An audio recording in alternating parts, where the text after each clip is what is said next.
Welcome to The Killing, Season 4, Episode 1. Woo! We made it! Blood in the Water. Wow. Okay, from that title... Okay, well, first I guess we have to introduce ourselves. Yes. We're your hosts, Martha Southgate and... Rob Southgate. Okay, now we got that out of the way. Yes. So, from that title, I was personally expecting to see the lake and that there were bodies in the water. Yeah, well, you said that as soon as we saw the title, you went, oh my God, blood in the water. It's going to be she's going to find bodies in that lake. They're going to have dredged that lake. Because there are definitely going to be bodies in that water. But they've never looked. Right. In the last season, they never looked. Because it had just ended. Right. He had just been killed. Right. So, I'm thinking... This started from that moment. Right after. Yeah. Well, ish. Ish, yes. But I'm sitting there thinking, okay, come on. And then it didn't happen. Right. So we still don't know what's going on in that water. And are they ever going to dredge that? Right. Are we ever going to see that? There's only 6 episodes to this season. And they're not addressing this because they're covering it up. Right. So it's freaking me out. All right. It's freaking me out, too. But blood in the water refers to something else, at least very obviously. The blood in the water is the blood washing off of Sarah at the beginning of this episode. So that's how it starts. Sarah's in. She's taking a shower. She's got her... She's taking off. She's got bloody, dirty clothes. And she's frantic. Right. And she's like in a complete zone. Mm. Like, yeah, she's frantic. She's just staring. She's kind of in shock. Because if we remember the end of season 3, the very last thing that happened, Sarah knows that Skinner is the one, that he's the Pied Piper. Right. And she shoots him in the stomach or, someplace. God, remember? And he falls to his knees. And then she executes him. And then she executes him. She shoots him in the head, execution style. And Holder, the last thing is him going, no, no, no. And then that's it. Yeah. So this is right after that, obviously. She's back home. I thought she was at his cabin, but she's back home. Mm-hmm. And she's showering off. And there's blood going down the drain. Then we see her bleach down the bathroom. Right. And she looks up. She sees herself in the mirror. And I mean, this is terrible because she's not a killer, but she is now. She is now. And she sees killers. She knows what they look like, and she's now looking herself in the face and seeing the face of a killer. It's not starting the way I expected it to start. Things are not happening the way anyone expected it to happen. And she burns the evidence. Right. She takes all those clothes and she burns them. Yeah. And then you hear a car pull up. And when the car pulled up, did you have any thoughts on who that might be? Because I could not. I mean, there were so many. I kept thinking, is it the police? Is it? Yeah. Is it? I thought it was. Wife? No, you know who I thought? I don't know who. My very first thought was that dopey Toby, boyfriend. Or whatever his name was. I thought he was coming in, and here she is in this zone, in this zone, and all upset, and like he's going to start a fight, and that's like all she needs, but it's not. It's Holder. Turns out it's Holder, but she draws her gun on him, of course, because she's a little heightened. Yeah, a little bit. Yeah. Holy cow. And he says, that we've got to get our stories straight. And, and he says... he says, we got to get our stories straight. And then he goes, no one's going to find out. No one's going to know what we did. Right. Yeah, no one's going to know what we did. No one's going to find out. And he's got a whole story worked out. Yeah.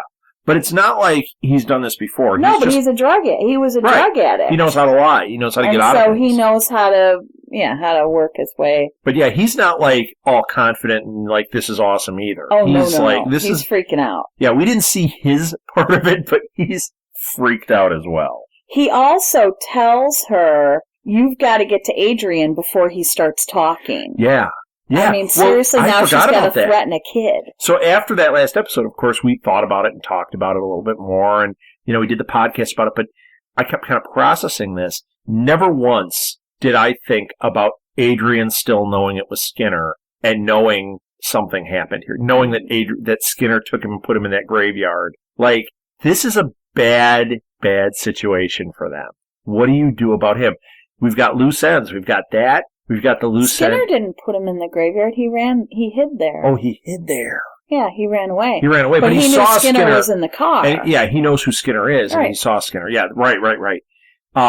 He knows that Skinner was out there hunting for him. So they've got that, and you also have Holder, remember, went to Skinner's house And Skinner's wife was like, I don't know, he's at the cabin or whatever. That's why he went to the cabin. So this is another. We have a lot of loose ends. Yeah, they haven't mentioned it yet, but this is stuff. And not just that, Sarah sees blood on Holder's jacket, and she's like, "What are you doing? Haven't you didn't change? You didn't get?" And he says, "Well, it's my only jacket." Yeah, it doesn't matter. So she's like, "All right, we got it. I'll clean it up." Right, and that's another thing. Like he does have like his hoodie and his jacket. He can't just all of a sudden have a new wardrobe. Mm-hmm. Like she can't. She has an endless supply of those beautiful sweaters. Oh my gosh, the sweaters! But he so many sweaters. He wears those couple of things, so he's got to keep them. But man, he's got to go over those with a fine-tooth comb and find, is there anything? Because she spotted blood. Yeah. And if she spotted blood, others are going to spot blood. Exactly. So they get to Adrian's house, and Carl is there. Yeah. And he asks, Here's another loose end. Here's another loose end.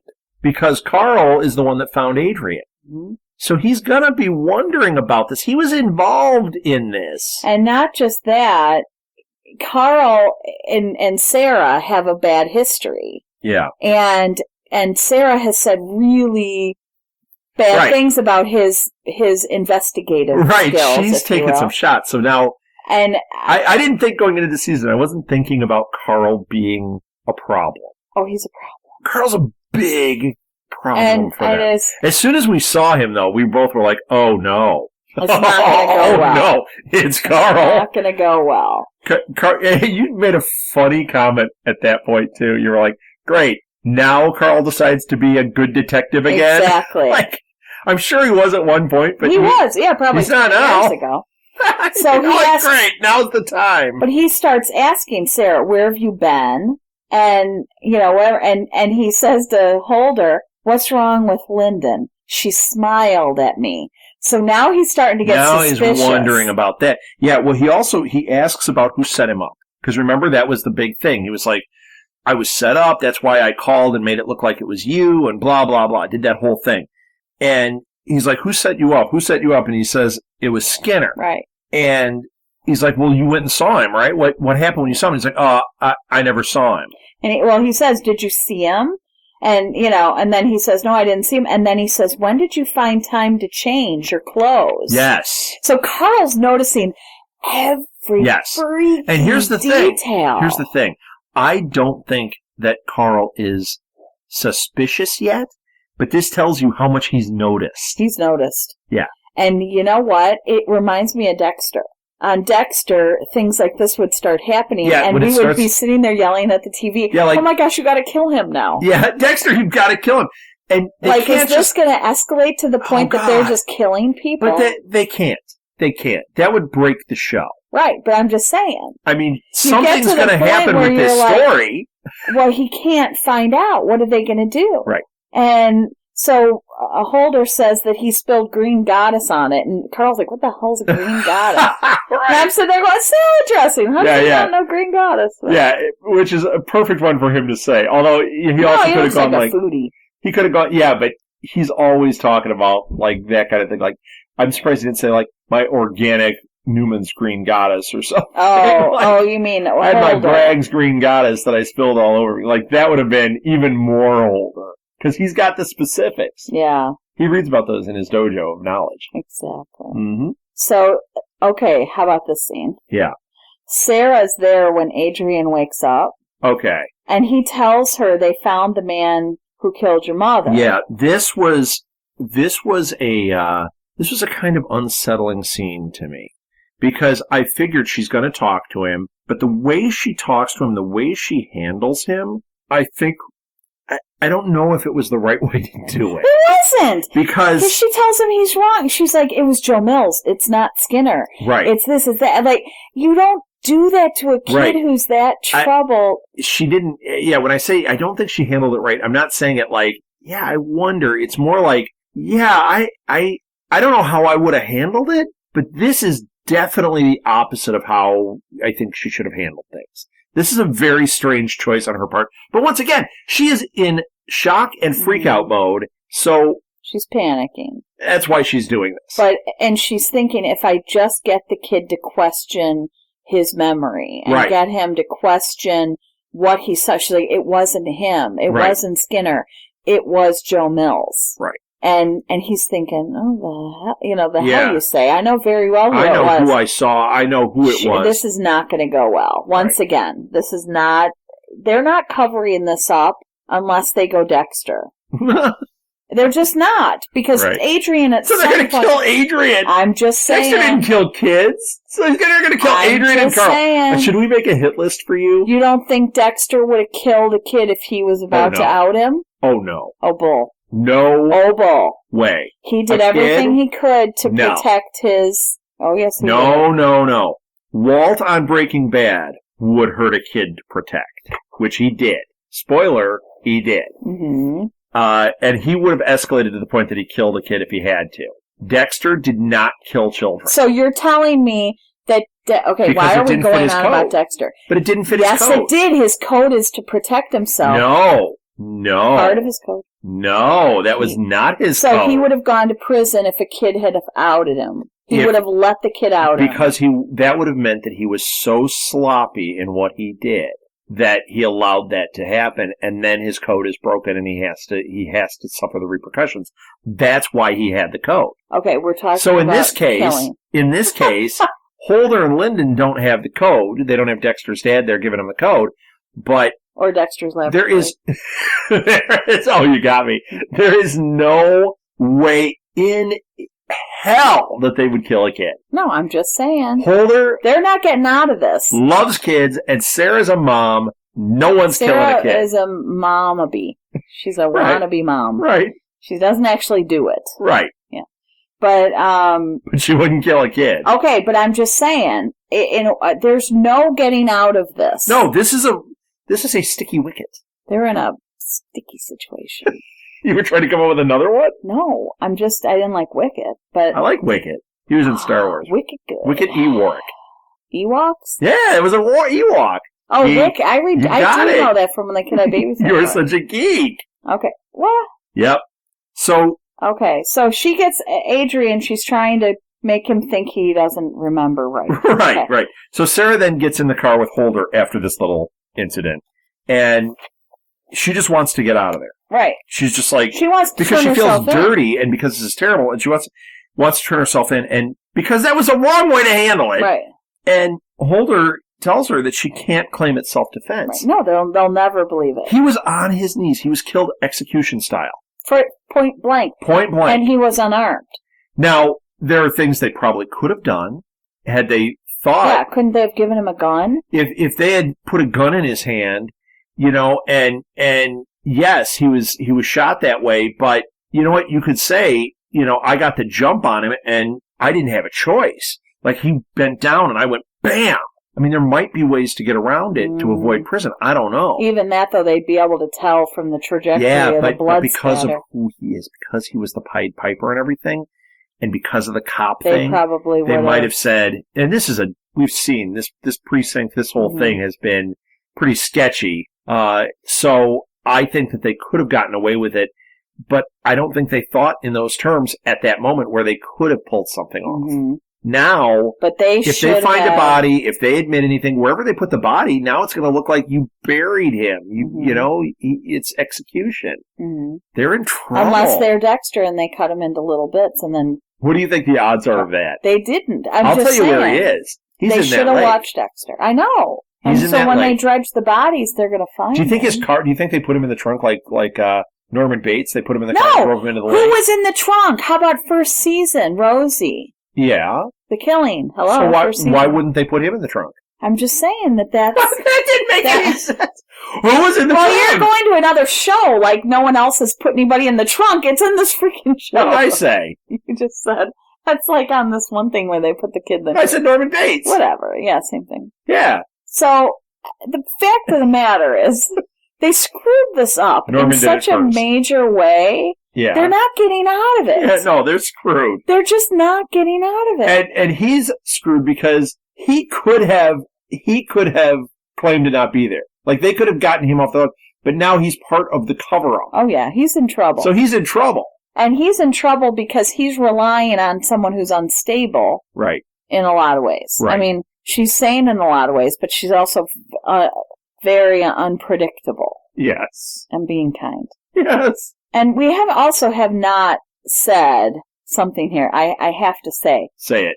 This is possibly the best show on television. Currently. Really? You're digging it that much? I think this is just an awesome show. I love season 3. And I think season 4... I'm loving this already for season 4. I am too, and it's making me sad because they keep advertising it as the final season. Mm-hmm. And I just keep going, okay, if they're going to resolve everything and it's going to end, it's going to actually end, it's a shame because the way, and they're doing it again with this season. Mm-hmm. When you watch, because we haven't even gotten to what the crime is yet that's going on. We're talking about the stuff on the outside of the crime. The crime itself is a hell of a crime. Yeah. And like last season, remember when they made it seem like it was Joe and they resolved everything and we're like, man, it's like there's like 4 more episodes and they got the killer, and they started on the next case, which was that burned body, and we never really got resolution to that exactly, because it all went right back into the Pied Piper file, and then it was like, everything went really crazy fast. This is still that storyline unresolved, yet a new case has started, and I just love how they're doing it. You take other crime shows, they solve the case. And they act like they have one crime at a time. Right. And they go on it until and they're the really finished. Great ones, like, like we haven't watched it yet, but everyone talks about True Detective. They're like, it's amazing. True Detective, from the little bit I've read about it, is the same kind of thing. It's this web of a story that, yes, it may be contained within a season, but when you get into the next thing, it's not that season it's all done and resolved, and it was in a nice tight little bow. And I think that's the ones that are really great can do that. Now, we mentioned Breaking Bad. Breaking Bad, that went 5 seasons. It was a contained story. Fantastic. Right. But this doesn't have that type of arc to it. Last season into this season kind of has that arc, but I just keep thinking as I'm watching these and we're looking at, 6 episodes, I'm going, oh man, I hope Netflix decides, let's keep this train going. It's just fantastic. If not, I would love to see them as a movie or a miniseries or... Well, this is the miniseries right here. I think this is a big thing. But you could do a miniseries like this every year. But I think this model is ideal. I agree. It's ideal. It's like watching a movie but getting so much more. Yeah. It's why I love director's cuts. I sat through the Lord of the Rings. I sat through the director's cuts of all 3 Lord of the Rings, and it wasn't enough for me. Okay? It would be more than enough for you, but for me it was not enough. That's how this feels, where I'm like, having it these 6 episodes, it's so satisfying. I feel like we're watching the director's cut of a really good movie. I sat through the director's cut of Das Boot. No, you didn't. I'm just kidding. I did. That was a joke. It's all in German. I can't believe you're serious. It's 4 hours in German. It was the 3rd DVD that I bought. Okay. Did you know that? No, and I was kidding. I bought Austin Powers. Worse. I bought Austin Powers. I bought The Matrix, and the third thing I bought was a 4.5-hour director's cut version of Das Boot, all in German. Why did I marry you? 4.5 hours in a U-boat, all in German. It was awesome. You must have brain damage. Oh no, it was so good. It was so good. I worked at an animation store one time, and down in the basement, they had done a big Betty. One time, no, just for a short bit. But they had a Betty Boop. It was because I bought so much and was collecting, and they said you should work here, and I said yeah, and I worked there for a little bit, not long. But down in the basement, they had a big Betty Boop cell thing. And when they did that, somebody had written on the wall, Das Boop. Oh, and every time I think of Das Boot, I think of Das Boop. That was a good story. Thank you. Can we get back to the episode? Yes. Okay, so in this is the first time I can recall that I have 7 pages of notes, and we were only on 1.5. Sarah goes home to bed. Finally! But seriously, I mean, it took 3 seasons. Finally. For Sarah to say, I'm going home to go to bed. Well, actually, she didn't. Well, it's close enough. She got as close as you get for Sarah. She did as close, yeah. And Holder went home to his girlfriend. I like her. The girlfriend's awesome. I'm not supposed to like her. I know. No, because you're supposed to want Holder and I don't Sarah want together. But I don't want them together. Because no, the way they handled it in season 3 was perfect. That they had the moment. I need them to be best friends and have each other's backs. And then he joked about it later, but it didn't. The tension lifted out of it. I need him to be with excellent partners. Stable girl. I like this girl. Yes. And so poor Sarah, she's just falling apart. She's crying. She's got. Yeah. I mean, she's really got a lot to work through. Yeah. And the next day, you see her like her eyes are just popped open, so she's processing all of this. Yeah. And you didn't mention when Holder's home with his girlfriend. He can't sleep either. Mm-hmm. And he sits on the edge of the bed. She's in bed asleep. He's sitting on the edge of the bed, processing also. Mm-hmm. And you can just tell it's like he needs to go to bed. Mm-hmm. But he can't. But how do you? He can't. And he doesn't want to even get in bed with her because he knows that he's part of this crime. Mm-hmm. And really I can't even imagine having those kinds of secrets from the person you're trying to have a relationship with. Well, especially him, who's, in this case, where he has really, tried to bring himself out of this, his bad place and flipped the cards and been this good guy. And now it's like, guess what? I'm right there. Mm-hmm. This is not going to bode well for Holder over these 6 episodes. And that's part of what makes me scared that 6 episodes might be all we get, because Sarah could implode, he could implode, this could be over. I hope not. I hope not, too. So Sarah's getting the morning after pill. Yep. And she has a little issue with the pharmacist. You know what? He was a jerk. Of course. He was a jerk, and she was right to be upset with him.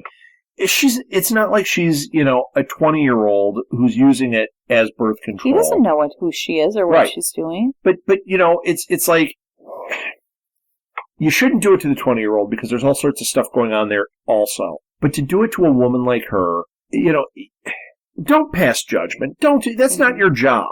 Well, and he doesn't know any of their stories. Right. So, I mean, whether he's doing it to a 20-year-old or to her, he doesn't know their stories and how they got to that point. Right. So he harasses her. She basically gets the pill, walks away, and turns around and yells at him, asks him if it gets him off being cruel. It's like, you know what? It does, because this guy is a complete jerk. Mm-hmm. So I'm glad she said something and didn't just put her head down and walk away from it.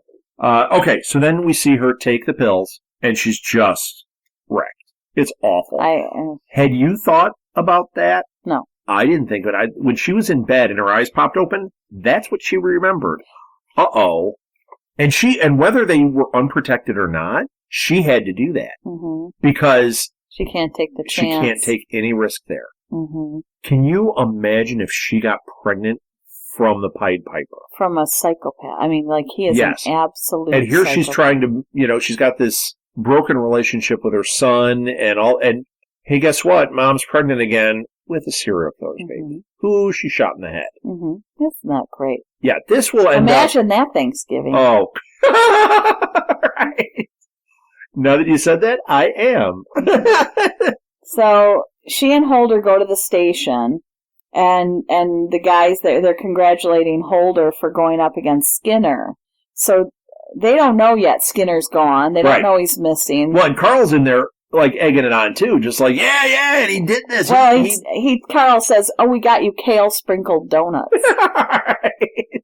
As if that's a bad thing. Right. But he's he's touting the fact that Holder stood up to Skinner, and all the guys are excellent, the donut, that was hilarious. While this is happening, Sarah sees those pics of the dead girls. Yes, the victim board. And she's doing that thing. She's looking at it, but now she's seeing it differently because she knows. And she knows there are hundreds of them. She knows, Because he told her, I've killed hundreds. Yeah.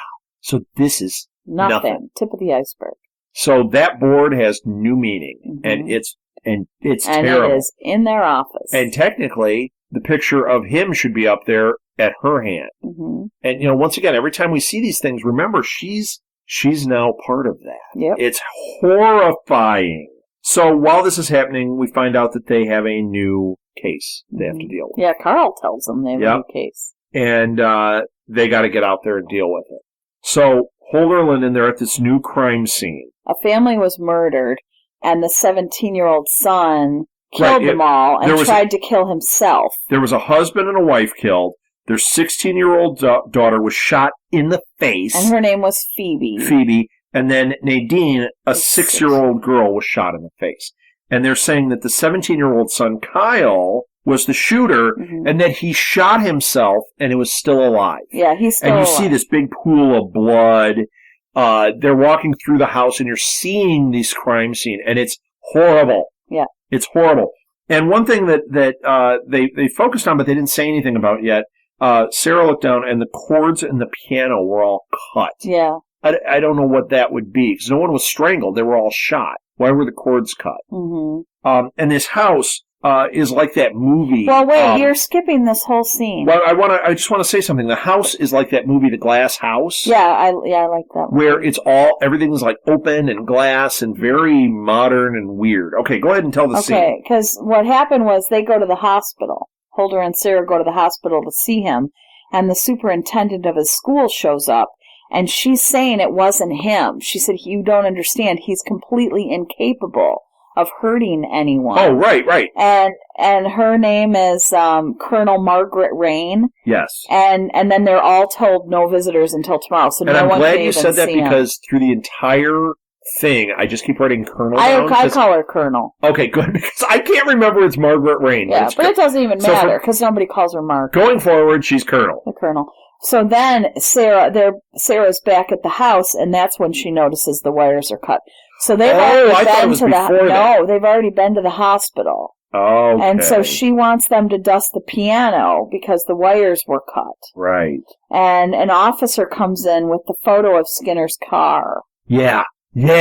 From the surveillance. Remember that? That was in the last episode. And she had asked him. She had asked for those photos. Before all this happened. Yes, I forgot. Here's another loose end. And she tells him she doesn't want him to run the plates. Yes. He doesn't know it's Skinner's car. Yes. He says, I've got the car, I've got the plates. And she says, don't run them. Right.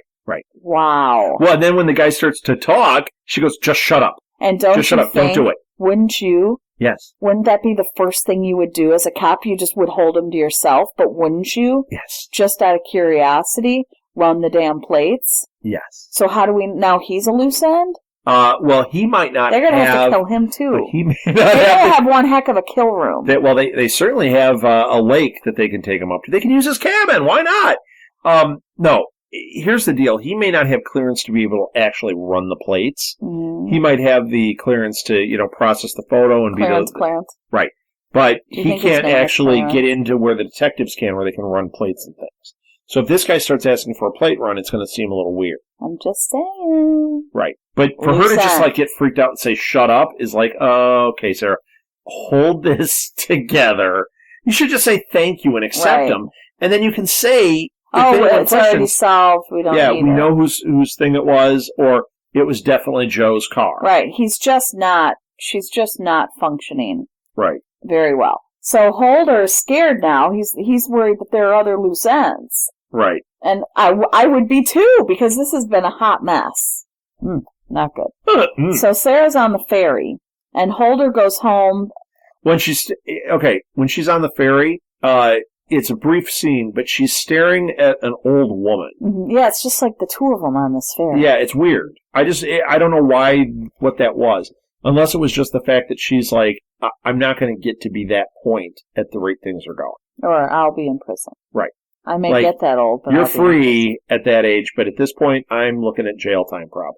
Jail? Prison? That would be life in prison or death penalty or anything else. Because she's murdered somebody. So it's not like Orange is the New Black. It's not going to turn into a comedy. No, she murdered somebody. Okay. Execution. So she executed someone. She executed a cop. Yeah. I mean, even though he was a mass murderer, a serial killer, she didn't handle it. And Holder told her, he's down. We've already got him. Right. And she shot him anyway. Right in the head. So it was an emotional. And everything went out the window at that point. So she is no different than the other people on death row. So Holder goes home and his girlfriend tells him that she's pregnant, and it is really not a feel-good moment. It's not the right time, that's for sure. It is not a feel-good moment. Yeah. Well, and they both are just sitting there completely stunned. She says that she thinks she forgot to take the pill. Like I may have missed or whatever. It's like, oh, really? Now? Mm-hmm. Okay, like I said, 6 episodes, we could see Holder implode. I mean, this is one more. This is a major thing that he's got to deal with on top of something more major than any of us have had to deal with, I'm sure. And she deflects the whole situation with humor, and then he offers to go pick up Thai food. So they're kind of like, okay, we can deal with this, just not right now. Like, let's just. I wish he'd gotten us Thai food. I love Thai food. Yeah, remember when we watched that one show and the girl kept calling it Thai food? Yeah, it was like that family reality show. Yeah. And she kept talking to the chef, family. I know, I was teasing you. And she kept saying... It's like that family... She was talking to the chef, and she kept trying to relate to him, and she kept saying, I love Thai food. My favorite is Thai. I thought, oh my God, I died. Yeah. Thai food. So Sarah goes home, and there are bullet casings on the table. Yes. And she goes up to her room and trashes the bedding. Yes.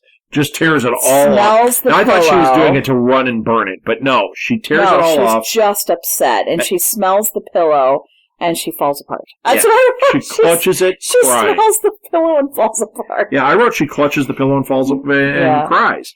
But she does. She falls apart. I'm sure she can smell him on there. Yeah. And it's reminding her of everything. Whether she smells him or not, they were in that bed together. And it's awful. She falls asleep. And then someone's banging on her door. That was scary. Yeah, no kidding. Once again, just like the beginning, I'm like, who is this? Now, is this going to be Dobie? Is this going to be It's always Holder? It's Holder. I think his name was Cody or something. Yeah, and this time she won't let him in. She's like, she just won't let him in. And no, she does. Well, she won't in the beginning. Okay. As he's banging, she will not let him in.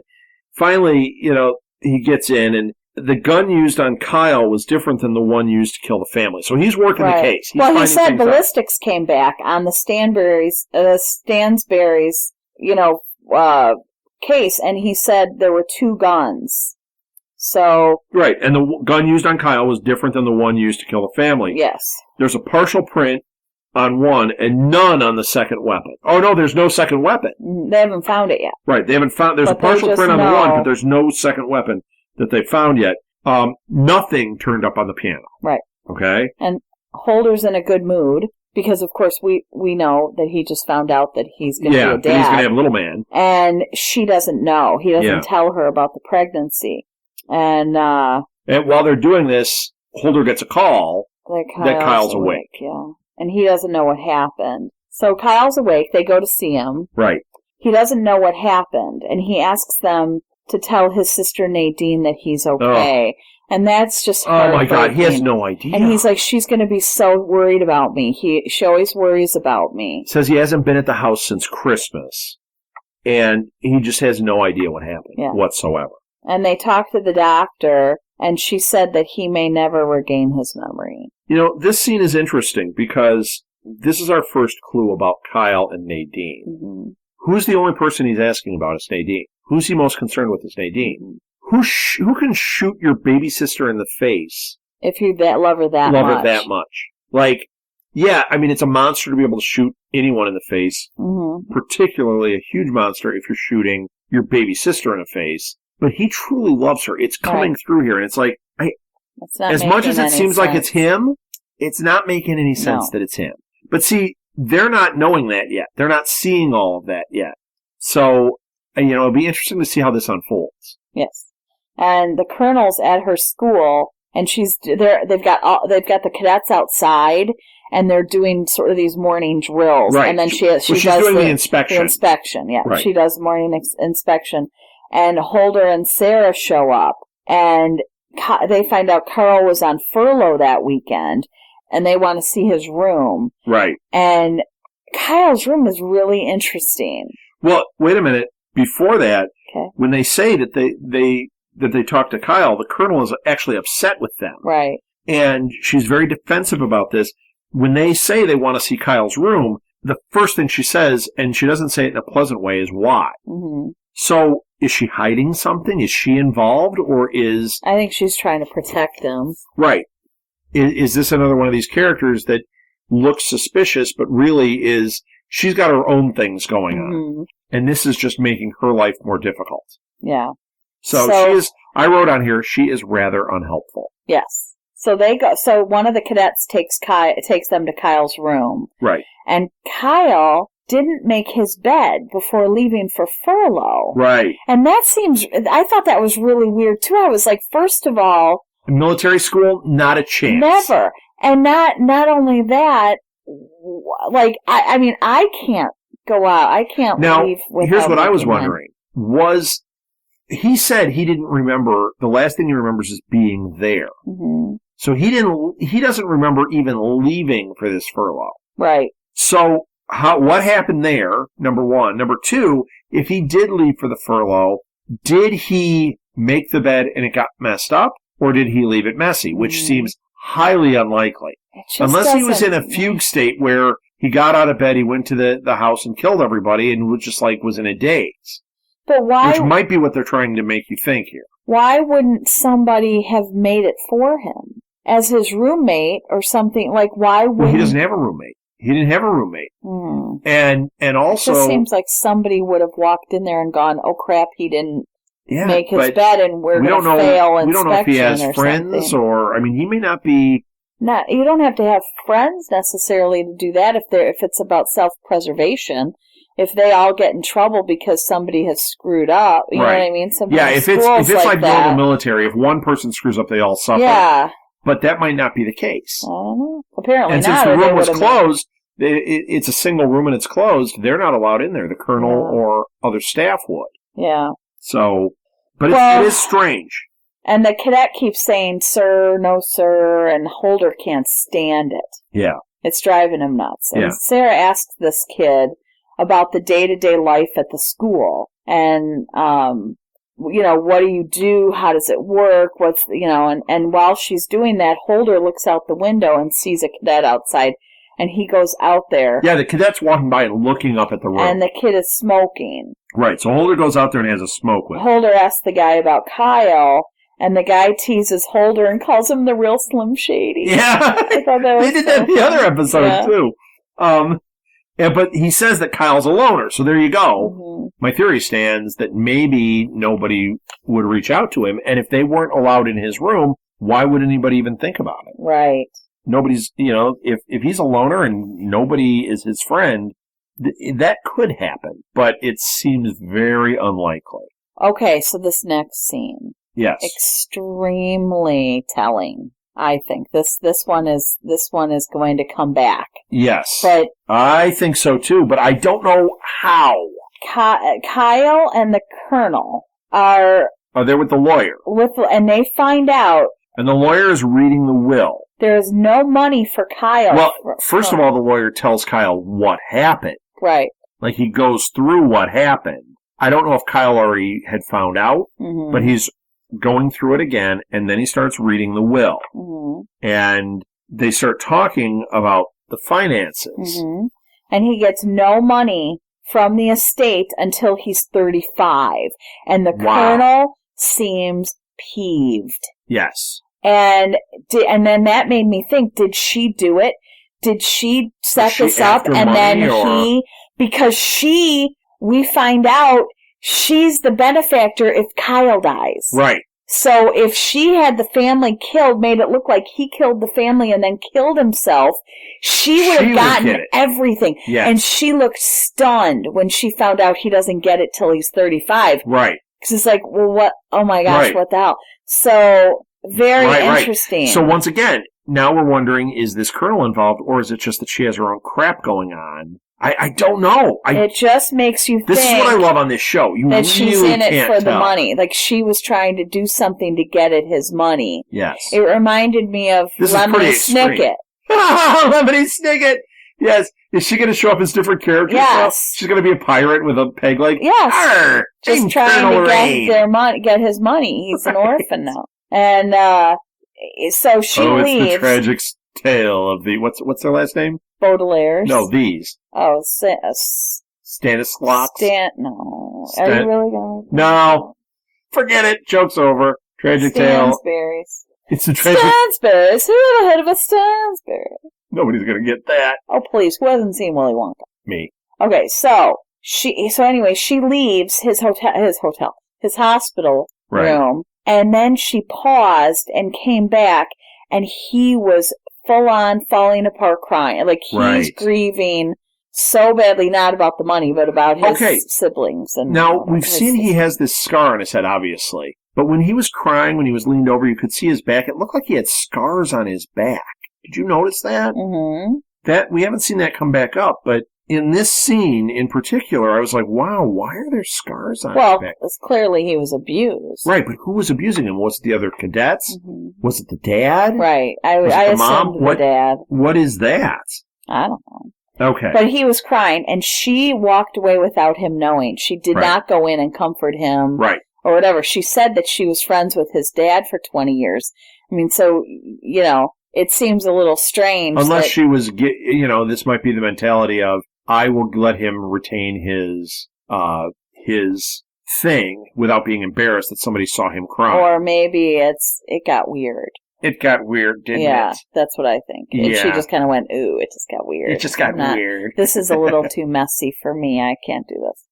So Sarah and Holder are in their office talking about the case. Right, yeah, they're talking this thing out. And the family... And Holder is completely convinced Kyle did it. But the family has no enemies, no bad habits, etc. And Sarah thinks there's a secret... Holder thinks it's Kyle. Sarah's like, there's a secret. I'm telling you, that family has a hidden secret. Right. Well, and she we're going to figure it out. She says to him, what if he didn't do it? Right. Like, she just lays it out there. Not like, I don't think so or whatever. She's like, she's doing what she should be doing, which is, let's think about this critically. Right. Let's not just assume it's Kyle. Let's try and explore if it's not. Mm-hmm. But Holder is not thinking about it critically. I think it's just, he's got enough on his plate. Yes. And he's just like, it's Kyle. He just wants it to be done. It's Kyle. Right. It's Holly. Yeah, it's obviously Kyle. It's, I was trying to do Holly and Kyle at the same time. It's a whole Big Brother thing. Yeah, it's a whole Big Brother. We're just there's blood in the water. All right. So, anyway, Sarah. Meanwhile, back at the station. Stares at the family picture. Wait a second. What? She doesn't do that until Holder leaves with Carl. Oh, right. I forgot and that's that Carl, important. Yes, it is. Yeah. So Holder goes off with Carl. Sarah stays back to study the family. And then she's looking at that family picture. And she goes to see Kyle. Yeah. When she goes to see him, he's reading East of Eden. Yeah. Now, I don't know East of Eden. Do you know East of Eden? I did not read that one. I wonder if there's a clue in there, if there's anything important, because I believe that, if I remember right, East of Eden is a whole, family drama type thing. So we sound very unintelligent right now because we're not well read. We haven't read or seen East of Eden. We're quite well read. I know, but for some reason we just don't know this one. So it's something that we probably should have done a little research before jumping on this podcast. Tried to see what does that mean, because I have a feeling there is a clue in East of Eden. Well, and somebody is going to tweet us and say, "You idiots, it's about this, and you should know that." Well, and clearly he's a smart kid. Yes. And she grills him about what happened, and he denies all knowledge. I mean, he just does not... Says he can't remember anything. Yeah. And the doctor earlier had confirmed that. I don't know if we mentioned this, but the doctor said this type of memory loss is common with head trauma. Right. So is he having memory loss, or was he simply not there? Maybe he was drugged, pulled out of his bed, and all this transpired. Right. We don't know. I would like to know what the angle is. It said he shot himself, like he tried to shoot himself in the head. What angle was that at? Well, they said it. Yeah, I think they said was it a weird angle where you go, wait a minute, there might have been a second shooter there? Oh, yeah. They already know there's a second shooter because there were 2 guns used. No, that doesn't mean there's a second shooter. It does in my head. Well, it doesn't mean anything. It does to me. The fact that the second gun is missing. I'm pretty sure Holder and I are in agreement on this one. Okay. There's a second shooter. Okay. I just like to think that I'm aligned with Holder. Okay. So Sarah and Holder are at the house, and they have not found the second gun. Right. And she tells him about the cow she saw on her run. Right. Remember that when she found the dying cows? That shelter? And then she went back and she shot the cows to put them out of their misery. Right. And then she tells him she didn't get rid of the gun or the casings yet. He's freaking. Yeah, loose ends, Sarah. That needs to be like first thing gone. Good God. And he freaks out and he's like, you gotta get rid of it. Oh my God. She'd used her service weapon when she killed the cows. That's when she says, I didn't get rid of it. Mm-hmm. And I've got these shell casings. Oh my God. Sarah, what are you doing? Mm-hmm. Because now if you're getting caught, guess who else is going down? Right. Not good.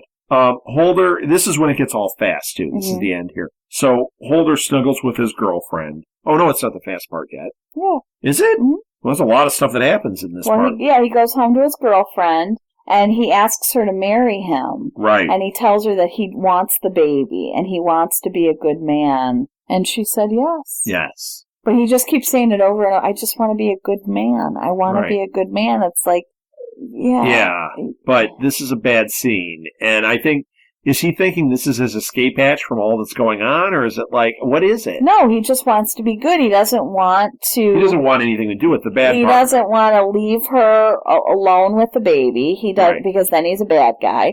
He doesn't want her to abort because then he's a bad guy. You're saying it's all good man related to her, but I'm thinking it's good man in general because he's feeling like, I have been trying to be a good man and now I'm embroiled in this awful scene and I'm having to be a criminal.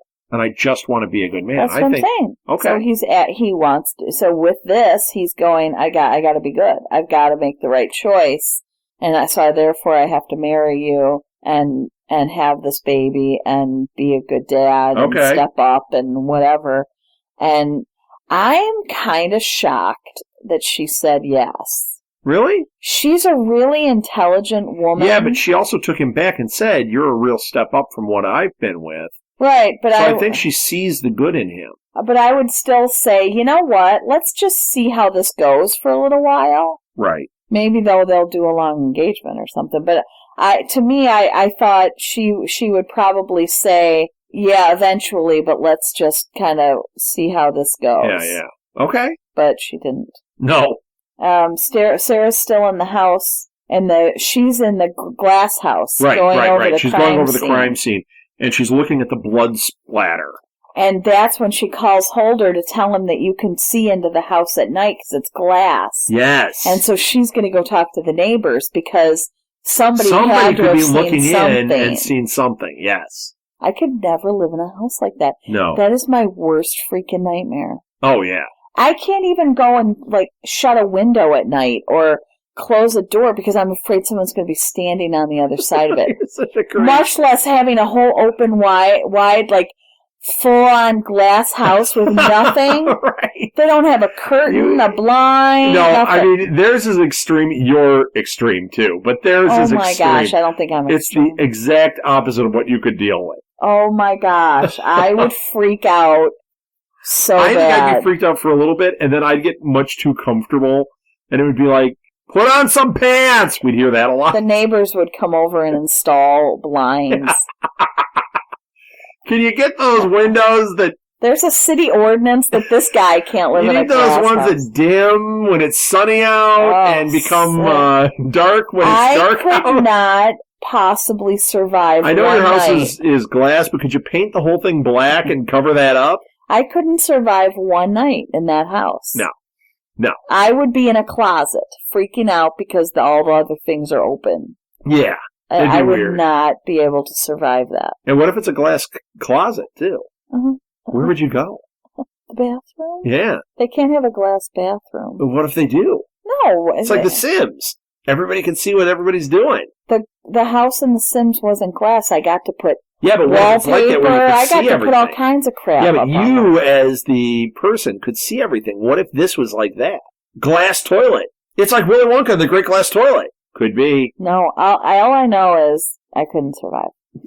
So she goes back to her house then. Yes. Knowing that the next day, she's going to be going and talking to these neighbors. But she goes back home. And oh my God! And the freaking hell! The casing's gone. The shell casings are gone. Both. What? They were there. And then let's just compound it even worse. The Skinner's. No, wait! You got to set it up the right way. All right, because you do it. I'm freaking the knocks out. start, and of course I'm like, I wrote on here, Damn tells Holder to wait. Yeah. And because it's Holder again, obviously, and it's not. It's Skinner's daughter. Bethany. She comes to the house. She's so upset, and she thinks Skinner is there. And she's hysterical. Oh, my God. And she's screaming for her dad, because Sarah shuts the door on her. She's like, he's not here. You need to go away. And she slams the door. And this girl starts screaming, Dad, I'm here. Oh, my gosh, like he's being held against his will or something. yeah. So okay, Helen. And Sarah How about loose end? Sarah goes and sits on the stairs and starts sobbing. Oh, my God. Loose end? Loose end. Yep. Well, we haven't even seen Skinner's wife because she's a loose end, too. I didn't think about Bethany being a loose end. And who's got the casings? Did the girl steal the casings? The girl wasn't in the house. How do you know? She wasn't in the house. How do you know? I'm sure of it. What if she was in the house earlier? Yeah, I doubt it's because she would have known he's not there. Then where are the casings? It would be a very different story if she thought that he was in the house. She had gone in, didn't see him, took the shell casing. So who has them? Carl? Who has the shell casings? Right, Carl. So is this going to be your new tagline at the end? Who has the shell casings? Yeah, instead of who killed Rosie Larson. I think it might be. Who has the damn shell casings? Well, I was. Well, let's find out. You say it. All right. Well, thanks for listening, everybody. This has been the first episode of the 4th season of The Killing. Something that a few short months ago we might not have thought we were going to actually get to see. So this is super exciting, and what an episode. You can find past episodes of The Killing Podcast and all of our podcasts at our website, which is www.southgatemediagroup.com. You can also find them all on iTunes and Stitcher and TuneIn Radio and, man, any place else you find a directory. We have the entire series available. I don't know if it'll remain available as a complete series forever. So if you want to listen to them, I would start downloading them now and checking them out. Who knows? You can find us on various social media platforms. You can find us on Facebook, Twitter, Instagram, Tumblr, Pinterest. We're on all of them. You can either look up The Killing Podcast, or if we're not under The Killing Podcast, we'll be under Southgate Media Group. And you might have to do it as one word or as 3 words. It depends on the platform. You can follow us on Twitter at The Killing Pod, or you can follow me at rsouthgate. Martha tweets from our company Twitter account, which is at SMG Pods. And we tweet out about all the different shows there. For The Killing Podcast, we only tweet for The Killing Podcast when there's new episodes and new information that we find out there. So who knows? Hopefully we'll be tweeting there's a season 5 coming at some point in the future, which would be awesome. That's it. Let's wrap this up. For The Killing Podcast, I'm Rob Southgate. And I'm Martha Southgate. And maybe next time we'll find out who took the casings. And it worked well. If you would like to donate to help pay for this and other Southgate Media Group podcasts, simply go to our website, southgatemediagroup.com, and click on the donate button. It can be as little as $1 or, well, as much as you want. Help keep this fun going by supporting this and our other shows. Thanks again for listening, everyone. You're the best fans in the world.